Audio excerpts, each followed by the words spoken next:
బాపట్ల జిల్లా సూర్యలంక బీచ్ మీద ఉన్నాము. మీ అందరికీ తెలిసిన విషయమే.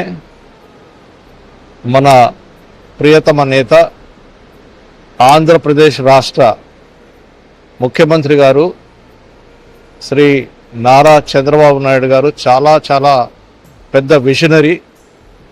ఒకప్పుడు ఆయన హైదరాబాద్ నగరం దగ్గర సైబరాబాద్ అనే కొత్త నగరమే కట్టారు.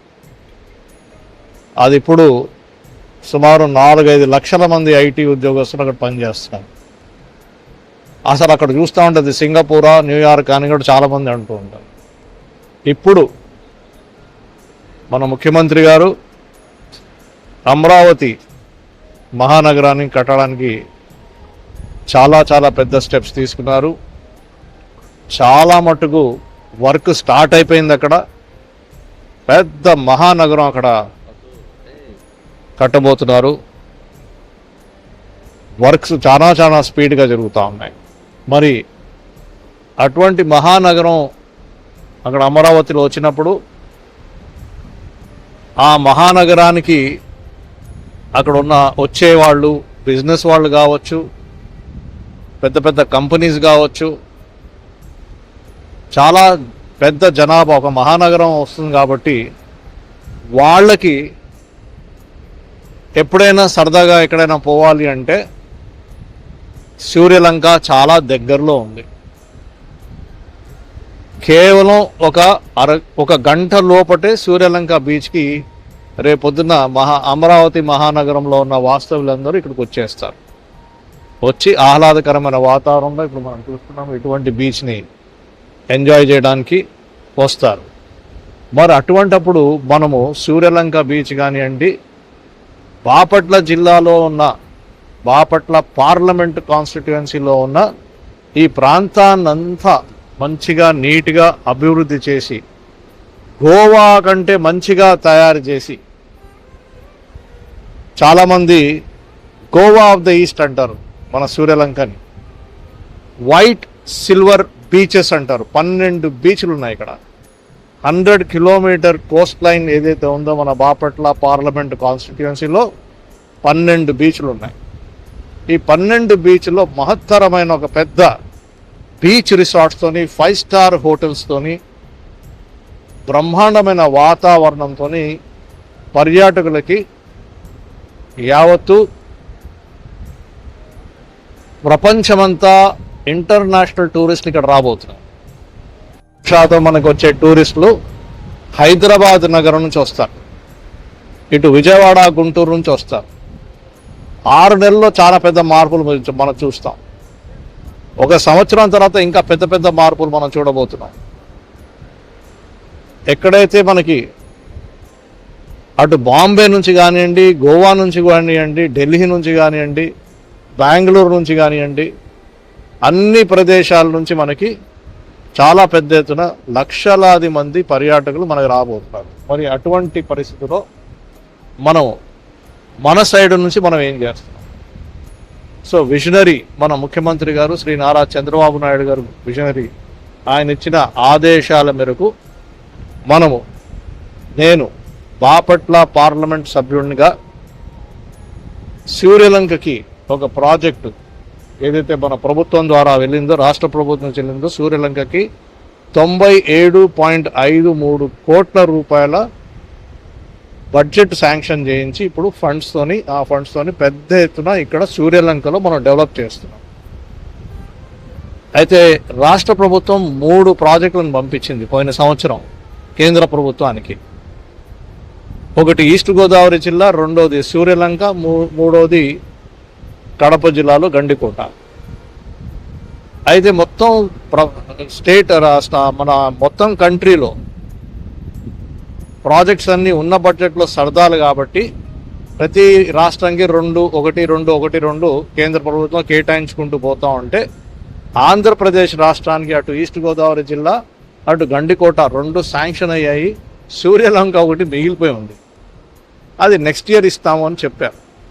అయితే నేను గజేంద్ర సింగ్ షేకావత్ గారు అని టూరిజం మంత్రి గారి దగ్గరికి వెళ్ళి నేను రిక్వెస్ట్ చేసుకున్నాను, అయ్యా ఇది నా కాన్స్టిట్యుయెన్సీ, ఇది మా ముఖ్యమంత్రి గారి పెట్టిన స్పెషల్ ప్రాజెక్ట్ ఇది. ఎందుకంటే మా అమరావతి రేపు పొద్దున్న కడితే ఇక్కడ మాకు ప్రాజెక్టు కావాలి, అక్కడికి వచ్చే వాళ్ళందరికీ కూడా మాకు ఒక మంచి ప్రాజెక్టు కావాలి అని పదే 4-5 సార్లు పోయి కోరుకుంటే ఆయన సరే అని కృష్ణప్రసాద్ తెన్నేటి గారు మీకు కూడా మేము ప్రాజెక్ట్ ఇస్తాను అని మనకి ఆ ప్రాజెక్టు శాంక్షన్ చేస్తూ 97.5 కోట్ల రూపాయలు శాంక్షన్ చేశారు. ఆ శాంక్షన్ చేసి మనం ఇక్కడ టూరిజం డిపార్ట్మెంటు, టూరిజం కార్పొరేషను ఇక్కడ కొన్ని ప్రాజెక్ట్స్ శాంక్షన్ చేశారు ఆ డబ్బులతో. ఆ వర్క్స్ ఇప్పుడు ఏం జరుగుతున్నాయి, చేస్తున్నారా లేదా అని నేను ఇన్స్పెక్ట్ చేయడానికి వచ్చినప్పుడల్లా, ఢిల్లీ నుంచి వచ్చినప్పుడల్లా ఇక్కడ సరాసరి ఫస్ట్ ఇక్కడికి వచ్చి నేను తీసుకొచ్చిన ప్రాజెక్టు ఎలా ఉంది అని నేను మళ్ళీ ఇన్స్పెక్షన్ చేసుకుంటూ వస్తున్నాను. పోయినసారి వచ్చిన దానికంటే కొంచెం ఇంప్రూవ్మెంట్ ఉంది, ఇంకా చాలా చేయాలి, కొంచెం ఇంప్రూవ్మెంట్ ఉంది. చిన్న కంప్లైంట్స్ వస్తున్నాయి, క్యూరింగ్ దగ్గర సరైన వాటర్ వాడట్లేదని, అవన్నీ సర్దుకుంటాయి. అవన్నీ నేను వాళ్ళకి వార్నింగ్ ఇచ్చాను. మంచి క్వాలిటీ కన్స్ట్రక్షన్ ఉండాలని కూడా నేను వాళ్ళకి వార్నింగ్ ఇవ్వడం జరిగింది. అయితే ఈ విధంగా మన విజనరీ లెజెండరీ ముఖ్యమంత్రి గారు శ్రీ నారా చంద్రబాబు నాయుడు గారి నేతృత్వంలో ఒక ఇన్స్ట్రక్షన్స్ ఇవ్వడం ఏంటంటే, మొత్తం ఈ తీర ప్రాంతంలో ఏదైతే టూరిజంకి సంబంధించిన, టూరిజంకి పనికొచ్చే ఈ 12 బీచ్లు ఏవైతే ఉన్నాయో బాపట్ల పార్లమెంట్ కాన్స్టిట్యుయెన్సీలో, ఇక్కడ రేపల్ల నుంచి మొదలుకొని చిన్న గంజాం వరకు, అంటే బాపట్ల, చీరాల, మొత్తం చిన్న గంజాం వరకు ఎక్కడెక్కడైతే ఉన్నాయో దీనికి ఒక మాస్టర్ ప్లాన్ తయారు చేసి ఎన్ని డబ్బులైనా సరే ఖర్చు పెట్టి 500 కోట్లు కావచ్చు, 1000 కోట్లు కావచ్చు, ప్రభుత్వం పరంగా మంచి రోడ్లు వేయడము, ఎలక్ట్రిసిటీ సప్లై చేయించడము, డ్రింకింగ్ వాటర్, అన్నిటికంటే ముఖ్యం డ్రింకింగ్ వాటర్ ఇవ్వడము, స్వచ్ఛ భారత్ అంటే మళ్ళీ మనకి ఏదైతే బాత్రూమ్ ఫెసిలిటీస్ కానీ, డ్రైనేజ్ ఫెసిలిటీస్ కానీ, ఇటువంటి బేసిక్ ఇన్ఫ్రాస్ట్రక్చర్ అంటారు.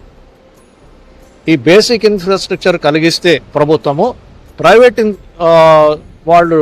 ప్రైవేట్ ఇన్వెస్టర్లు వచ్చి 5 స్టార్ హోటళ్ళు, 3 స్టార్ హోటళ్ళు, రిసార్ట్స్, మంచి రెస్టారెంట్స్ అన్నీ వాళ్ళు పెడతా ఉంటే అప్పుడు మనకి టూరిజం ఇంకా పెరుగుతూ ఉంటుంది. నాకు ఏమాత్రం సందేహం లేదు, ఇవన్నీ జరుగుతాయి. జస్ట్ మ్యాటర్ ఆఫ్ టైం, 2-3 సంవత్సరాల్లో మేము మనం చూస్తాము. ఇక్కడున్న ప్రాంతంలో టూరిజం బీచ్ రిసార్ట్స్ ఏదైతే ఉందో మన బాపట్ల పార్లమెంటు కాన్స్టిట్యుయెన్సీలో బ్రహ్మాండమైన వాతావరణం మనం తీసుకొస్తున్నాము.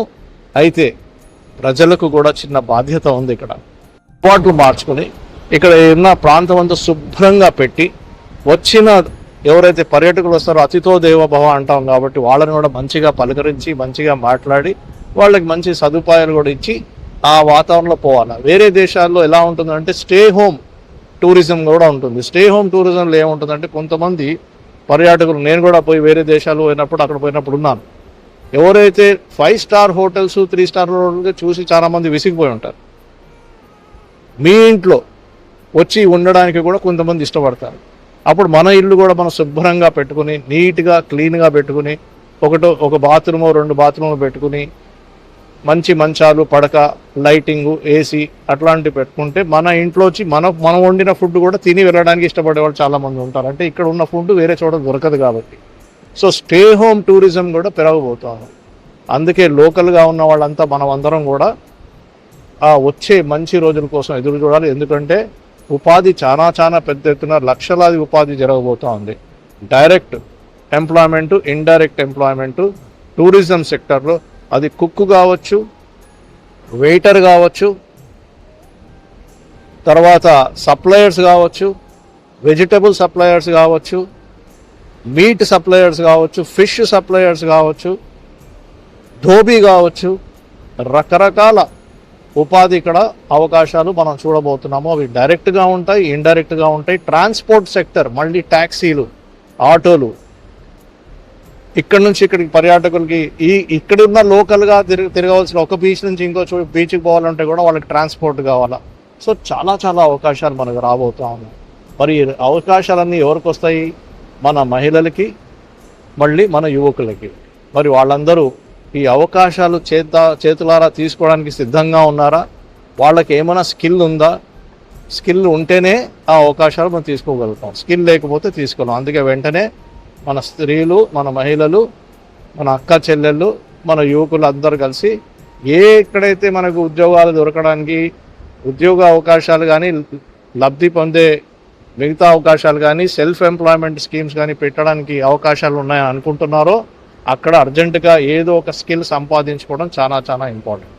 నేను మీ ఎంపీగా మంచి రోజులు వస్తున్నాయి, మంచి ప్రభుత్వం వచ్చేసింది కాబట్టి మంచి రోజులు, బ్రహ్మాండమైన రోజులు వస్తున్నాయి కాబట్టి మీ అందరితో పాలు పంచుకోవడానికి ఎదురు చూస్తున్నాను.